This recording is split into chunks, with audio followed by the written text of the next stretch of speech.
Good evening, and actually good morning and good afternoon to some of our viewers because they are over in the United States.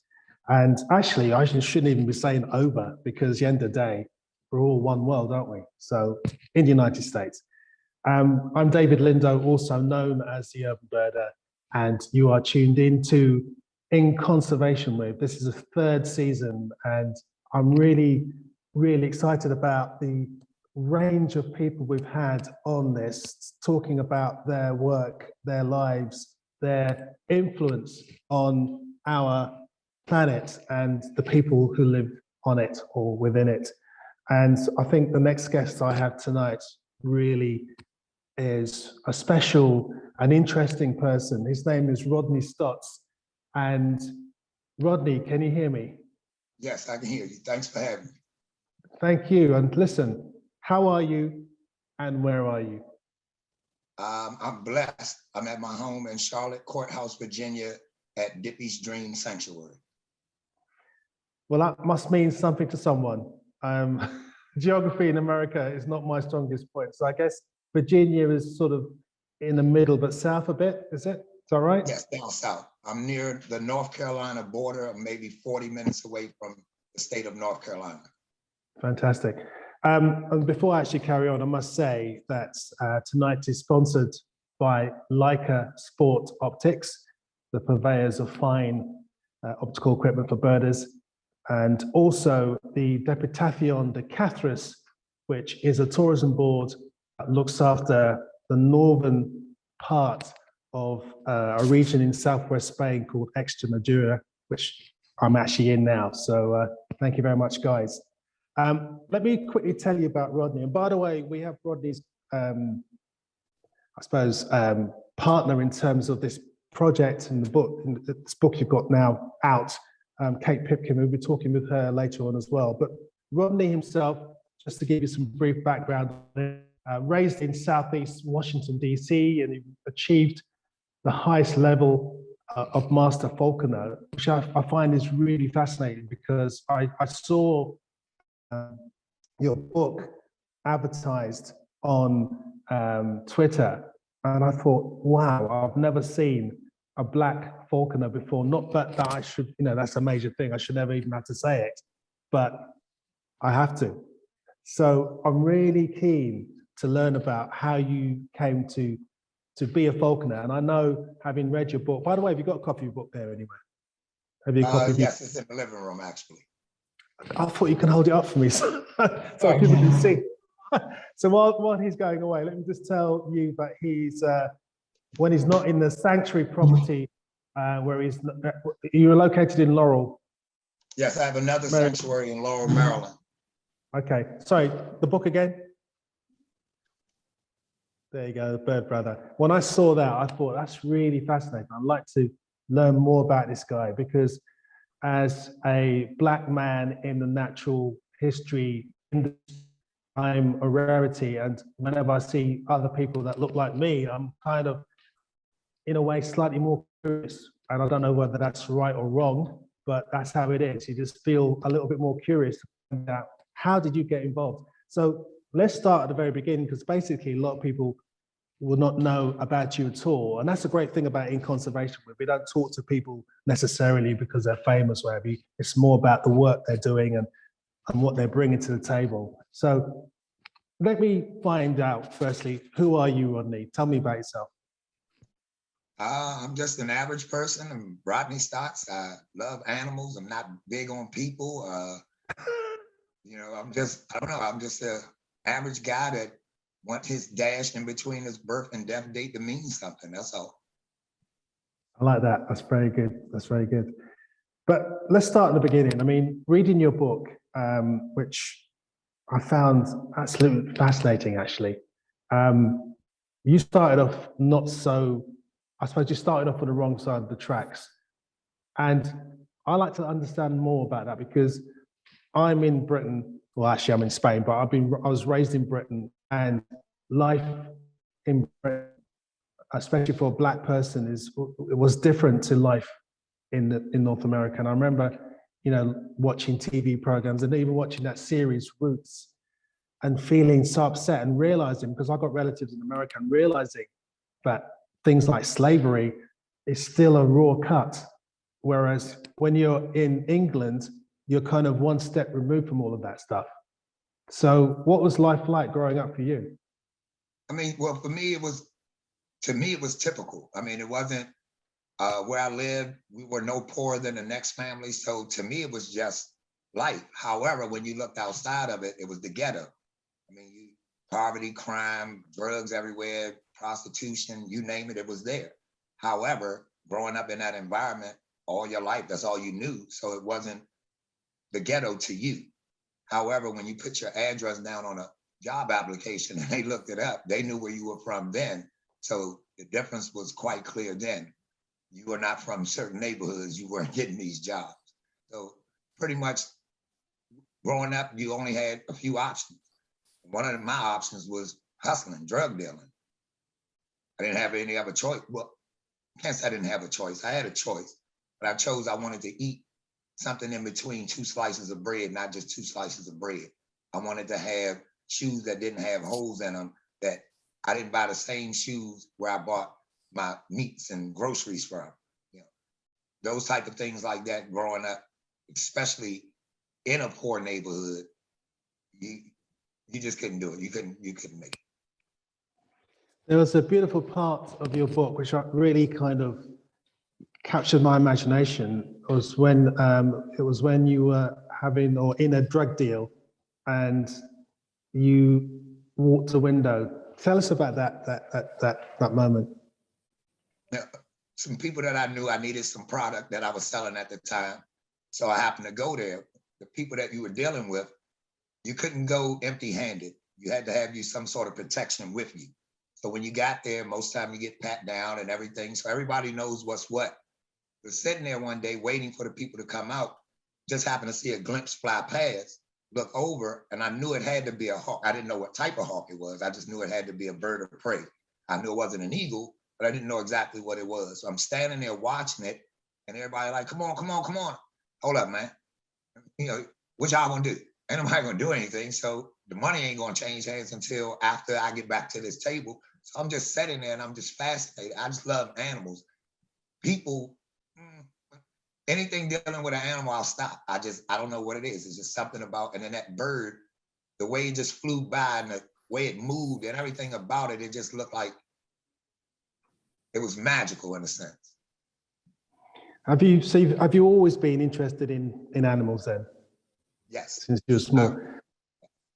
And was that something that was unusual in your neighborhood, in your vicinity, your family?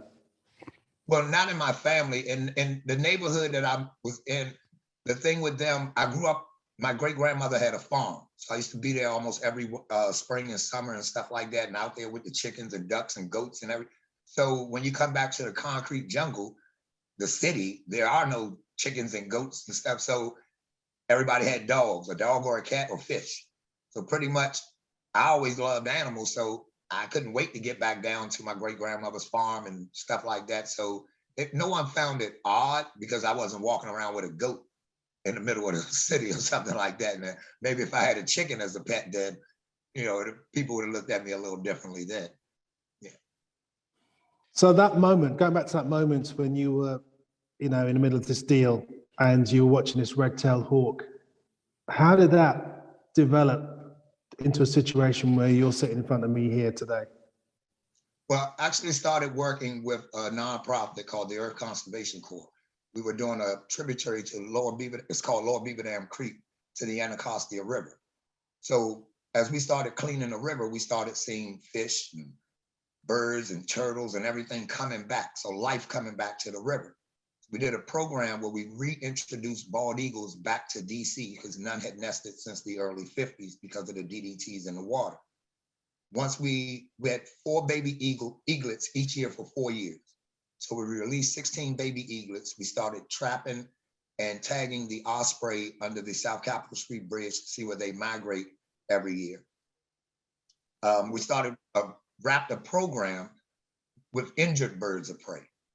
So a few years into that, I came to them and asked them, why do we only have injured birds of prey? because we only work with adjudicated youth. So why couldn't we have non-adjudicated youth and birds that weren't injured before they became injured, so we can save them like the young people? And they said, well, the only way you can do that is to become a falconer. I said, okay, I'll become a falconer.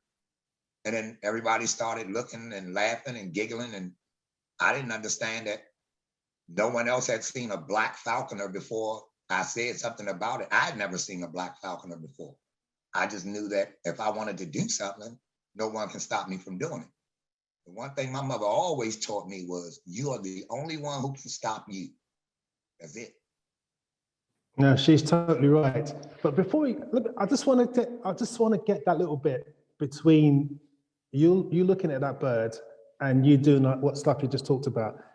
Did you, after that deal, you saw the red-tailed hawk, were you then watching birds all the time? Did that was that your spark bird? Did that make you kind of start watching birds, or did you, volunteer immediately after walking? How did that bit happen? Oh, no. I mean, like I said, I've always loved animals, birds, ducks, chickens, didn't matter. So it wasn't that it made me started watching them more. What happened was I needed a job, because you don't get a W-2 when you're selling drugs. You don't get a tax write-off or anything. So you have to prove where your money's coming from. So the organizations that I went for, there was a job fair, and there were 2 jobs going on at the time. One was a cleaning job inside of an office building. One was cleaning Lower Beaver Dam Creek. Now, at that time, the lowest amount of product that you would sell cost at least $125. You were making $100 a week. And so a lot of people ask, why did you end up staying there for $100 a week? Because during the course of those times, I ended up going to 33 funerals in 1 year and decided that I needed to make some changes. So knowing what the birds was doing, I tell everyone, my mom was always proud of me. She wasn't always proud of what I was doing. Before she left here, I got to make her proud of what I was doing. So seeing her when I would come in, just trapped a hawk, and I'm all excited, and I look at her face and she's just as excited, terrified. She's excited for me. When you start getting those reactions and feelings and seeing the people that you love feeling better, knowing that you are changing your life for the better, you have no other choice except for to change and to keep going. I love birds myself. I've been watching birds since before I was born probably, but I don't like them flying around my head. I don't like touching them really, holding them. I had a real phobia. I think Alfred Hitchcock had a lot to blame for that. But I had many instances when people said, "Oh, Dave, you're the bird man. Pick that bird up." And were you a natural when it came to that stuff? Because the only reason why I'm asking that is that I've noticed a lot of young people just can't bear the thought of touching some wild animals unless it looks cute, So was it a natural thing for you to sort of handle hawks, for example? Yes. I mean, once I've had almost every animal as a pet you can possibly think of. So I've never had a fear of them. What I always understood was you have to respect them.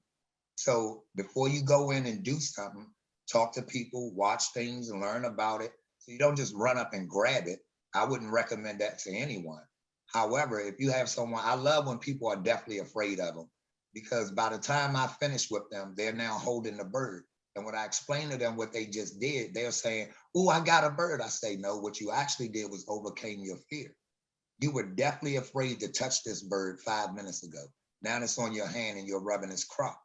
Do you not understand that no matter what comes to you in your life, if you go for it the same way you did and fight it the same way you fought that fear over this bird, do you understand what you can accomplish in life?" And so that's what I try to get out of it more when it comes to I love to see people that are so afraid of them because of movies like The Birds from Alfred Hitchcock, and they'll tell you, "Well, this bird chased me up." No, he didn't. And the bird didn't chase. The bird's just flying in the same direction. You cannot outrun a bird that's flying. So if it was chasing you, it would have caught you. Yes. Yeah, I'm curious. How do you get people, who have that fear to overcome it? I mean, I love your philosophy, and I think, it's a great way of getting people not only to understand nature, but to understand life itself and to reach out for their goals. But how do you get someone who's really timid to put a hawk on their hand, or whatever you do with them? Because once you explain it to them and show them exactly how to do it safely, where what's more important to me is that you don't harm my bird. So I'm not going to make you do anything. As you're feeling more comfortable, as we're sitting there talking, and you see me cuddling with my bird, kissing it on the beak, its wings around me like they're actually hugging me and things of that nature, you start to, wait a minute, it's not doing like I thought it was going to do. It's going to peck me and do. And then people say, well, you can't look them in the eye because they'll. So I dismiss all of those fears that I've heard about birds to people. And then they see me do what they were told you can never do to a bird. And I say, trust me. So if I can do this, and I'm telling you, if you do this exactly the way I'm telling you, you won't get hurt, neither will my bird. The next thing you know, you're more willing to try, and there you go. And once, like I said, once you get over that fear, you'd be surprised now. You want him to fly to you, and you want to feed him, and you want to take a dead mouse that you would have never touched before. Now you want to pick the mouse up and put it in the glove because you want to see the bird bend down and eating. So it just opens you up. It gets you out of your own way, breaks that fear, and then there's no telling how far you can go with it. You may be the next falconer. Absolutely. So where did you get your birds from? I catch wild birds depending on the season or what I want to hunt that year. And I also have captive bred birds. So if I live in Maryland, where I was, Harris hawks are not native there. They're desert birds. So falconers fly these birds because they are basically the wolf pack of the sky. They'll hunt in a family group. They're the only raptor species that'll hunt together. So you can have one, I have one, 5 other people have one. We take them out, set them up. They'll cooperatively hunt together. What we do is we trap juvenile birds because about 90% of them won't make it through that first winter. So we'll catch that bird. We'll ask that bird to allow us to help them make it through that winter. You can't force that bird to do anything. So once you build that bond with that bird, you take them out, you fly them all winter long. Springtime come, you will take them out for its final hunt. Once it makes a kill, you'll leave it. You'll take everything off of it, go get in your car, pull off. Now that's now a wild bird again. It now has a 90% chance of surviving and reproducing. Falconry in the UK is something that is kind of polarizing. I mean, there's people who love watching that sort of stuff, and many. I don't know what the difference is between falconry and when you go to see bird of prey displays, because in the UK, for example, you can go places and you can actually watch an owl, a barn owl or something, fly from the tree to the guy's hand or the woman's hand. And then you got the falconry that people also think about, which is basically in the Middle East, when these falcons exchange hands for enormous amounts of money. And unfortunately, they're often hybrids as well. And they use them to hunt, rare birds like Hubara bustards in the Middle East. In the UK, there's rules governing falconry. For example, I know that there's an organisation, I think it's called Natural England, but they give people licenses to then go and get, maybe a couple of peregrine chicks from a couple of places around, that they've actually stipulated you can go and visit in terms of their nests. Is the law the same like that in the States, or is it more, can anyone trap raptors and then sort of, use them for falconry? No, it's against the law to own, possess, trap, fly, hunt any raptor without having a permit. So you have to have a falconry license. So what'll happen is you'll become an apprentice. You'll have someone that'll sponsor you. You'll be an apprentice for 2 years. After that 2 years, say I'm your sponsor, I would write a letter to Fish and Wildlife saying you should be promoted to a general falconer. You no longer need my supervision. So for the next 5 years, you're a general falconer. So after 7 years, you'll become a master falconer. So you'll put in just as much time basically as going to law school. And you have to have a permit. If you're caught hunting or trapping a bird, you can face a lot of jail time. It's all under they're all federal, falls under the Migratory Bird Act. So anything that's native to the United States that migrates, you must have a permit, license, something to own, possess. And falconry is the actual sport of hunting your bird. So having a bird fly from a tree to your glove, that's all in training in falconry. However, falconry is the actual sport of hunting your bird of prey. So in other words, you use the bird to hunt. Yes. And what sort of things are you hunting, or what to use the birds for? Well, it's not necessarily that you are hunting something different than what they would normally eat. So when you take them out, you're hunting squirrels, rabbits, other birds. The bird is loose, so it's going to chase what it would normally go after anyway. It's just up to you to stay up with the bird and be able to get the bird back after the hunt is over. Before, if you had, say, a red-tailed hawk and you had an abundance of rabbits, you would use that red-tailed hawk to catch rabbits for you, and now you can feed your family. Y'all have rabbit stew. As long as you reward the bird at the end of every hunt, so that the bird doesn't think that it works for you, that it understands it's a partnership, it's a relationship. When you speak to Kate, I have one of my birds actually in my bedroom. I'll grab her and I'll show you some of the things that people, the eye to eye or whatever, when this is over or even during. And so you'll get to see the bird and you'll understand exactly what I'm talking about. They love you just as much as your kids or anybody else. Yeah, it's funny because I've been to the States a few times. For example, I went to the Rio Grande Valley Bird Festival, and within the actual confines of the building in which the festival's in, there's a section which is, you know, for people with hawks and owls.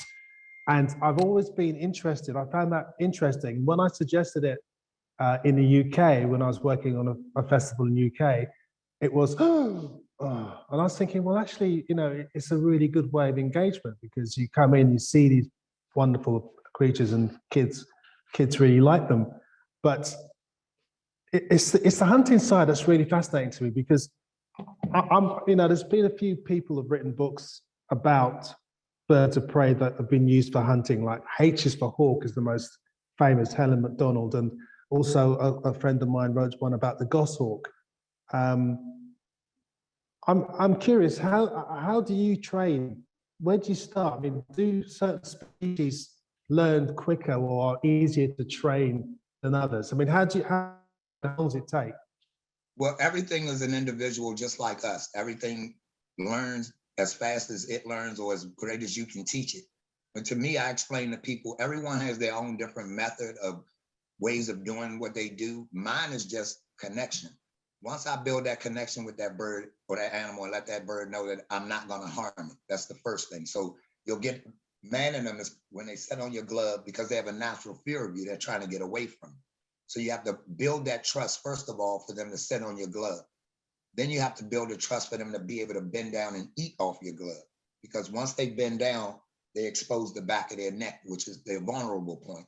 So you have to build that trust. That's one of the reasons why I love animals the way I do, because a person today, we're the best of friends. Tomorrow, because somebody else said something that you didn't even find out was true, now we're beefing and all this crazy stuff. Animals don't do that. The animal judge you for the way you treat it, period. And it makes you earn its trust.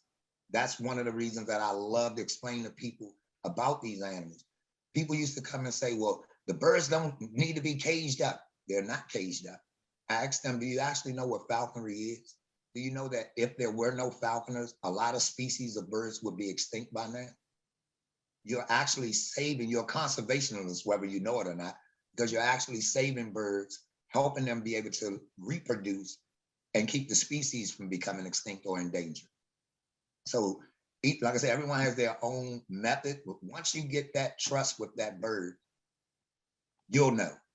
There's nothing else. I can tell you, if the bird did this 50 times, it's okay to do this now. If that bird didn't trust you, it only did it because y'all was repetitious. The moment that bird can leave, it's gonna go. So everybody builds their bond. And do they go sometimes? Do you get birds that just say, as soon as you take them outside, they say, that's it, I'm gone, see you later? Yes, yes.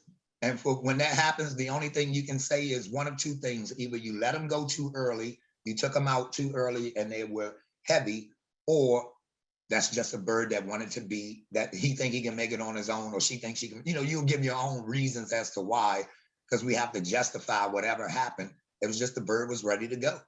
And so if it was ready to go, you let it go.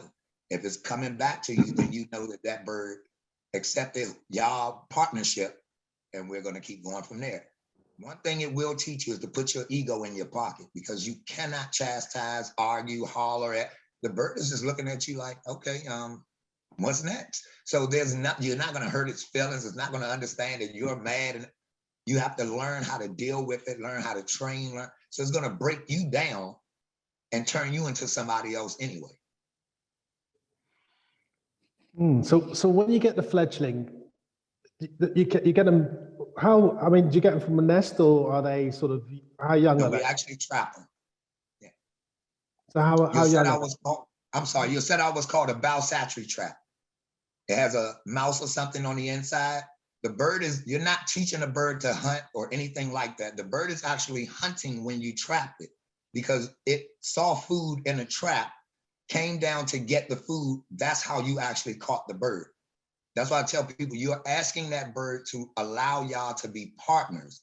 You're not teaching anything to that bird as far as it being able to hunt and what to go after or anything like that. That's that bird's natural instinct. What you're asking the bird to do is, let me beat the bushes and chase the game out for you. You make the kill and we sharing this together. So you're not going to take them out of the nest or anything. The bird is about 4 or 5 months old when you actually trap them. No more than 6, 7 months at the most. And now you're basically taking a juvenile bird that you want to make sure make it through that first winter. When you release the bird isn't even a year old yet. So you take the bird and you put it in an aviary, and then what do you do? You kind of see it every day. How do you get that sort of initial, because it's obviously frightened, thinking, what am I doing here? So what's the initial steps?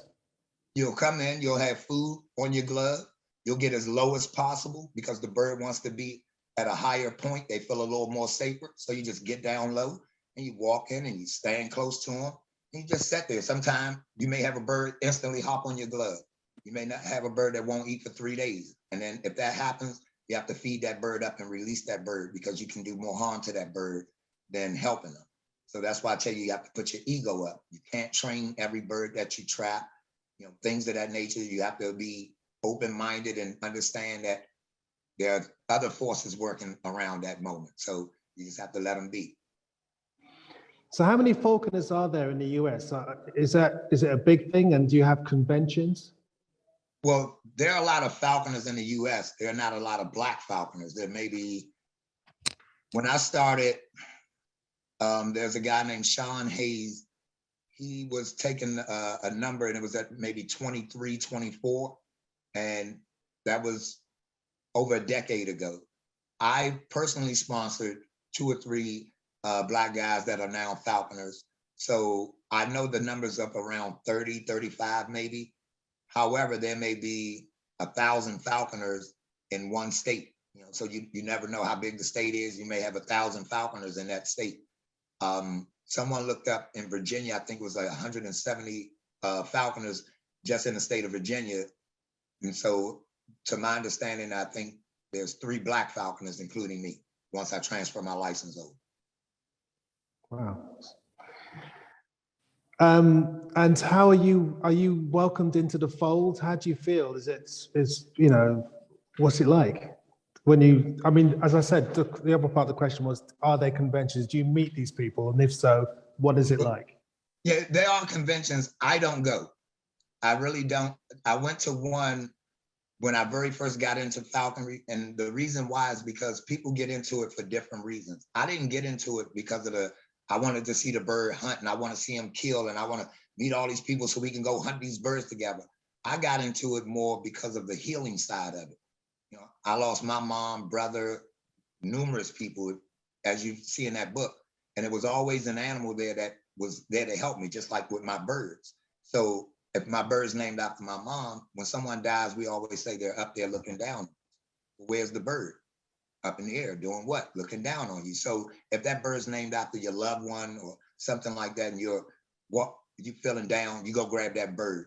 And mine is more for healing than I've used for the actual sport of watching a bird go after something else. All of my animals are named after loved ones that we've lost, things like that. So it's more of, yeah, like I said, healing than so much of just the sport of watching a bird. Or I love the fact that those animals, no matter what we're going through, if you're sitting there and you rub that bird's chest, I guarantee you within 10 seconds, your breathing changes, your stress level comes down, everything about you start to change. And that's what I do with my animals, more like Dippy's Dream is a human sanctuary with animals. So it's a place where you can just come and get everything off your chest and holler at a tree and, you know, walk through the creek, whatever, just something that you don't do in the city every day that you can now go back home and have a fresher perspective and see things in a different light. So they are falconry meets though, yes. I just don't attend them. Yeah, fair enough. It must be amazing to see the look on someone's face when they have that moment, you know, when they think, oh, well, they may not even realize they're connected, but there's that connection moment. What's that like? It's indescribable. It's if you were a junkie and this was the first time you ever shot up, they always say you'll never reach that high again, no matter how hard you chase it. Well, I'm still chasing that high again and I can't reach it. It'll put you over cloud 9, 10, 11, 12, 13. It's just indescribable to see. Like you said, that fear that most people had at first, and then to see them and they're standing in their chest out and that confidence, it's a beautiful, beautiful thing to watch, especially when it's somebody who is hurting at that moment and they're crying and they're saying, you don't know what this means to me. And I want to tell them so bad, no, you don't know what this means to me, to see this in you. Yes, you know, so I'm a little selfish. I get the joys of seeing the other people when it hit them like it hit me, or even 10% of it, you'll light up like a Christmas tree. Wonderful. So you must be pretty well known then if you're one of the few Black falconers in the US, are you? I don't think so. I mean, if you look at my bank account, it wouldn't reflect that. So no, I'm just joking. But no, I mean, my thing was never about publicity. My thing was never about being known. My thing was always about healing. I explain to people, I'm hurting right now. I'm missing my mom who's sitting over my shoulder, my brother who said, you know, I'm missing these people. Every time I have to redo these things and talk to them, people don't understand that it's a blessing though, because somebody else out there was hurting today and now they're smiling. So I can hear one on one shoulder, one on the other shoulder saying, I'm proud of you.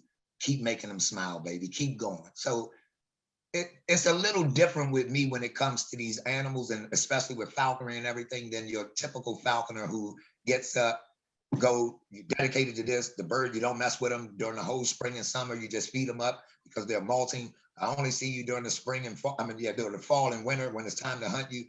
Nah, I'm with mine every day doing something, even when they're heavy, I'll walk around with, yeah. When you say heavy, what does that mean?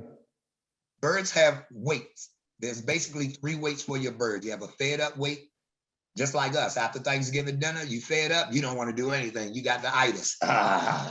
Birds do the same thing. Then they have a flight weight, where that bird, like you said, the owl flew to the man's glove. He had that bird at a certain weight.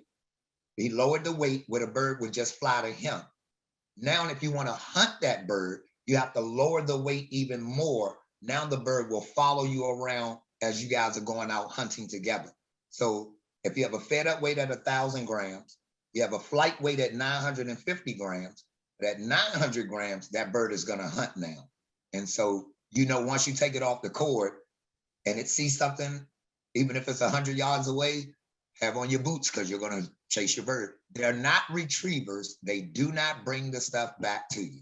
So don't sit there and wait thinking, oh, he's going to bring, he should be back in a moment. No. It's like boxing, isn't it? It's like you have to have certain weights to do certain things. It's interesting. I never realized. How did the book come about? Actually, what happened was I was doing a presentation, and Kate had happened to come to one of the presentations that I was doing. at the end, she came up to me and she said, how come there's no book about you? I said, because people who came to me before that asked about it lied to me. And the first time you lie to me, I don't want to deal with you. I never want to have to question everything that you say to me now from that point on. So she said she had never written a book before. She had written op-eds and things of that nature. However, she wanted to take a crack at it. And I told her, well, as long as you be honest with me, I have no problem with it. One thing I explained to her, though, is Dippy's dream and what I'm trying to do as far as my sanctuary comes first. A book, a document, anything else is second. This is what I have to do before time ends so that I can give back what I want to be able to give back, my dash to be able to mean what I want it to mean. So we just started talking, and she would call me and come to shows, and for well over a year, I believe, and we just hashed it out. Okay, well, listen, we're going to talk about Dippy's dream and the sanctuary shortly, but let's get Kate on. If you can come on, Kate, just to talk us through the process of the book, and also your view on Rodney. And whilst you're talking, Rodney could be getting his Falcon, so he can't hear what you're saying. Yeah. I like that, David. I like that. Welcome along, Kate. Welcome along. Yes, So tell us thank you. Tell us about yourself. Tell us about yourself quickly. Yeah, I am a writer. I work at Johns Hopkins University. I've always been into nature and wildlife and animals as well. And one day I heard about this, oh, come to this presentation and you can learn about birds of prey. And I've always been kind of wowed by them. So I thought, okay, that's a fun thing to do on a Sunday morning. So I went, and here's this guy sort of casually talking about all this stuff that's happened to him in his life. And I'm thinking, wait, what? You know? So I actually didn't go up to him afterwards. I went home and I just couldn't get his story out of my mind. And I started Googling him, and I saw some magazine articles. I thought, surely somebody's written a book about him, or he's written a book, and I couldn't find anything. And that's when I called him. And yeah, he's right. He was skeptical at first. And we talked for a while, and just spent a lot of time listening to and asking Rodney a bunch of questions, listening to him. He said, I've got my work to do. I've never written a book because I don't have the time or the inclination to write a book. So when I heard about his outsized vision of Dippy's dream, which you all will hear about in a little bit, I just thought people have to learn about this. So that's kind of how it came about. What was the process like, and what was it like working with Rodney? Well, it was great working with Rodney. I mean, he's so consistent or maybe that's the wrong word, but he's so like focused on his mission and what he wants to do with the birds, and watching him interact with the animals. It's just, it's amazing. He does so much himself, like you could hire somebody to build an aviary. Rodney builds his own. You could go out and buy a trap. Rodney builds these painstaking traps, which obviously have to be done right so that they don't injure the bird, but that's so they also capture them. So just he's building his sanctuary pretty much single-handedly from the ground up. So he's not to embarrass you, Rodney, but he's kind of a Renaissance man in a way. It's been kind of amazing. He and I come, as you can tell, from different backgrounds. However, I live in Baltimore City, which is not without its own share of problems, of which I've written about for different, magazines and newspapers and such. So I wasn't unremoved from where Rodney grew up and that kind of thing. So we just the motto that we kind of used is like, well, remember how often we said this, Rodney? Well, we'll keep moving forward until something or someone makes us stop. And that didn't happen. We were able to get an agent, and then the agent walked us through how to write the proposal. And then she's the one who basically, took it to several publishing companies and a local publishing company in Washington, D.C. went for it, and the book came out earlier this month. And the hope is that it will lead to, donations for the sanctuary. And I don't want to talk about the sanctuary because I know Rodney wants to talk about it, because there's a whole kind of philosophy behind that as well. Well, fantastic. I was going to ask that question about how long it took to actually get published, because I know that publishing books is a tough thing in terms of getting people to understand and believe in the idea and the premise of the book. But I'm sure this surely was not something that people could turn down. Yeah, it did take a while. I mean, in a way it worked out well because it was before COVID. So when I was actually doing all the, interviewing of Rodney, so I was able to go to some of the presentations that he gives. And I was, able to interview, I interviewed him by phone a lot. I'd be calling him and asking questions because he was only like DC is close to Baltimore. So my preference was always to interview him in person. So, he'd say, get in the car and drive me around his old haunts in Southeast DC and things of that nature. So in a way, it worked out well because when the writing commenced, that's when COVID hit. So a lot of the fact checking and running stuff past Rodney, we had to do via text or phone message or email because, it was too, we couldn't get together in person once 2020 hit, but it all worked out. So what do you think? Screenplay next? You'll have to ask Rodney about that. Okay, well, thanks a lot, Kate, for filling us in with the book side of things. But Rodney, I noticed that you've got a friend of you. Yes, this is Agnes. She's a Harris Hawk. She's a Sonoran Harris Hawk. She's actually named after Agnes Nixon, the lady that used to write the stories, One Life to Live, All My Children. She actually bought this bird for me about 9 years ago. She passed away 2 years ago. So I've had this bird for about 9 years now, and it's actually named after her. Wow, and obviously well-trained. Well, I don't necessarily call them trained. I say we have a relationship. She's my baby girl. She's not going to bother me. She's not going to allow anything to happen to me. And she knows I'm never going to allow anything to happen to her. I have 3 dogs in here now, 1 pit bull, 2 mastiffs, and they all get along. I mean, all of them know that no one's going to harm anything. Like I said, it's a sanctuary. So everything here knows it's loved, it's cared for. And right. It's my baby. What other species have you got? Of what other species of rats have you got? Well, right now, on the educational side is a kestrel, a Eurasian eagle owl, another Harris hawk, and a red-tailed hawk. So as far as on the falconry side that I like to hunt is usually Harris hawks or red tails, whatever you trap that season, whichever bird you happen to trap for that falconry season is what you'll end up hunting with also. So one year you may leave the Harris hawks up for the first half of the year. You trap the red-tailed hawk, you'll hunt that red-tailed hawk all year long.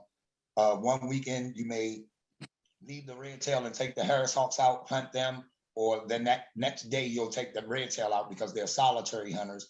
And if you release 2 or 3 of them together, someone's not getting their bird back. Yeah. Now, you mentioned Dippy's dream and sanctuary. So fill us in, tell us about your dream. Well, I was able to get a house. My mom used to always say she wanted a place for her kids to be able to come home if anything was to ever happen to them in life. And she passed away before I was able to get this home. And so I ended up getting a home. I have 7 acres and I decided to name it Dippy's Dream after her. Have the animals, like I said, I always knew what the animals did for me. At my lowest points, when I would have been someone you would have read about in the wrong way, it was an animal that stopped me from doing whatever that was because I had to feed it or it made a noise or whatever. And it took the distraction from where I was going to what I had to do now, which left me still here. And I truly believe that. So we were always told you die twice. Once when you physically die, and the last time someone mentions your name, that's when you're really gone. So we don't believe in that. That's why the animals are named after people that we love. So say there's a family member that you lost and you wanted to name the bird after your family member. The bird can have 1,000 names. all has that same one meaning of love. So it's not like the bird's going to answer you if you call it Julia or Savannah or whatever. So however, you just, that connection of knowing, when I trap birds, when I release them, I'll do a video and I'll tell people, you know, if you have anybody that's sick or passed away and you want to put their names on a prayer, let me know. Because when I release that bird's wings are going to take him straight to God. And there's no way you're going to have to worry about your loved one not getting that I miss you or I love you or whatever it was, just thinking. And it doesn't have to be someone that passed away. It can be for someone that's there, that's not even going through anything. Just someone that you want to say, I love you. I would love for you to succeed. When you let that bird go, you have people calling you, crying and telling you how important that was for them and what it did for their soul. And you're sitting there and you're saying, no, what it did for mine. That's why I say I'm selfish on that point, because I hurt and this is my way of healing. And I want to be able to give it back, and it's free. It's donation based. Because you can't afford something doesn't mean you don't deserve it. So if you wanted to learn to ride a horse and they wanted to charge you $2,000, well, you had $20 and you can get to Dippy's Dream. Guess what you learned how to do? Ride a horse. The same exact riding lessons that they would have given you and charged you $2,000 for. If you can get here and you had $20, you'll learn how to ride a horse the same way. There's nothing you're going to learn there that you're not going to learn here. You might want to come and fly the birds. You may just want to come and camp out. You love pitching a tent and actually camping out. I have 7 acres, come on. And I tell people it's free. Whatever you can afford, whatever you can donate, donate. Just make it for the next person. We have even going from a half an acre to an acre that we're going to plant a garden. Everything's free. The only thing we ask is that once you come in on a harvest, plant something for the next harvest. Help plant something for the next people that come out, and it don't cost you a dime. You can have as much as you want, knowing that you're going to eat this, so it doesn't take away from somebody else, and it's free. So it's just more about being able to give something back where you can just breathe, to get out of the city sometime. I had a guy come down here about 2 months ago, and he said, you can actually see the stars. Oh my God, man, there's stars. I said, I see the stars every night. He said, man, I'm so jealous. You don't see this in the city. I said, I know. It's all that light pollution, all that. You might see stars 3 times out of a year. Here, every night you go outside, the Big Dipper sets over this house. The Little Dipper sets right beside it. That's why I know this is Dippy's Dream. Everything fell into place for it. I'm hoping that we've got I'm hoping we've got the link to your sanctuary in the chat, because I love your ethos. I think that, you know, what you're talking about is so pure and so unselfish. It's basically love. And I think that's, you know, that is the crux of it all. I agree with you. You know, in my work, I'm the same. I think it's all about getting people to love themselves, and also to love other creatures and other humans as well. Yes. Without these creatures, I've explained to people, without these animals, we wouldn't exist. The Indians, the Monacan Indians have a saying, Matakwe Wasan, which means we're all responsible for each other and everything. So you're just as much as responsible for that bird that couldn't make it. Why didn't you help it? It didn't harm you. It didn't hurt you. You know, you had something that you can pull a bird out at the worst moment in a person's life and make them feel better. Didn't hurt you, didn't cost you a thing. Why wouldn't you do that? You know, I explain to people the simplest things. Start off small. Buy somebody a cup of coffee. One morning, you don't know these people. You're just in the gas station, whatever. You look behind you and a guy or lady's making coffee, and you get to the counter and you say, excuse me, ma'am, I want to pay for that coffee right there. So when the person get up to the counter to pay for their coffee, and they say, oh no, it was already paid for. And then, oh my God, and just that one little cup of coffee, and it changed their whole day. It didn't hurt you. You weren't going to get evicted because you didn't have $1 to pay for the rent because you bought someone a cup of coffee. You know, things of that nature. My mom used to always preach kindness, kindness, kindness, because there's so much out here that you can get caught up in trouble so easy to get in, so hard to get out of. So she used to always tell you, kindness don't cost a thing. Sprinkle that on everything. And so that's what you do. What? You can't talk to them yet. I love these things. This is my baby. She like they looking in their eyes. People tell you can't look them in the eye. Of course you can. And you can kiss her on her beak. I explain to people the love that I have for my animals.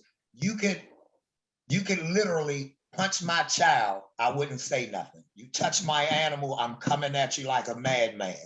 I just explain to people, I love my animals, man. They've saved me on more occasions than I could ever recount. I know for a fact, without them, I would not be here. Have you a favorite species of raptor, or even a favorite one you got? Nope. No. I love all of them the same.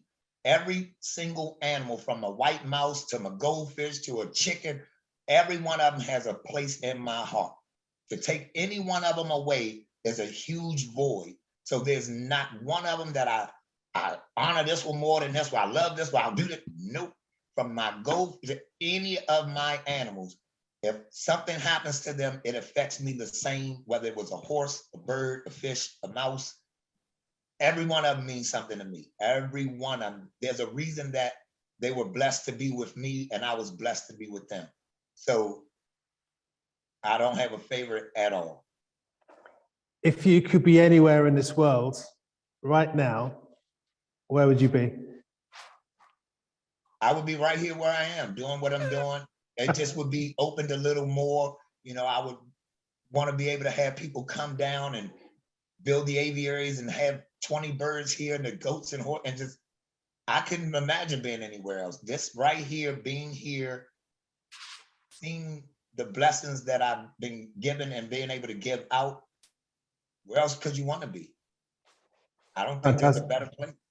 Fantastic answer. Zoomers, just to let you know that on February the 28th, we got a guy called Gerard Gorman, who is an expert on woodpeckers, and he'll be talking about his new book, Wrynecks and Other Woodpeckers. In fact, it's actually called Wrynecks, but I've added the other woodpeckers because it sounds quite sort of, you know, anyway. And on April the 11th, we got Peter Cairns, who is really big on rewilding. He lives in Scotland, and he's going to be talking about Scotland's big picture on rewilding. And there's going to be loads more things happening in between, so please keep an eye on the website for new guests, and also join the Urban Birder World membership community, and you'll be able to see, for example, what's coming next, which is the Q&A with this great man. Rodney, thank you so much for your time today, and to tell us about your love. I mean, it's just a fantastic thing. Thank you so much. Thank you guys for having me. I'm honored. Truly appreciate it. Thank you, and thank you, Kate, as well for writing the book and meeting Rodney and making this all possible in terms of us knowing about it as well. So thanks for that. Thank you very much. Okay, well, I think we've come to the end. So thank you, Zoomers, for being here as well, as ever. Look forward to seeing you next time. And I understand that Rodney has the same, or says the same thing that I say. No one owns it, by the way. We just have great minds thinking alike. Keep looking up.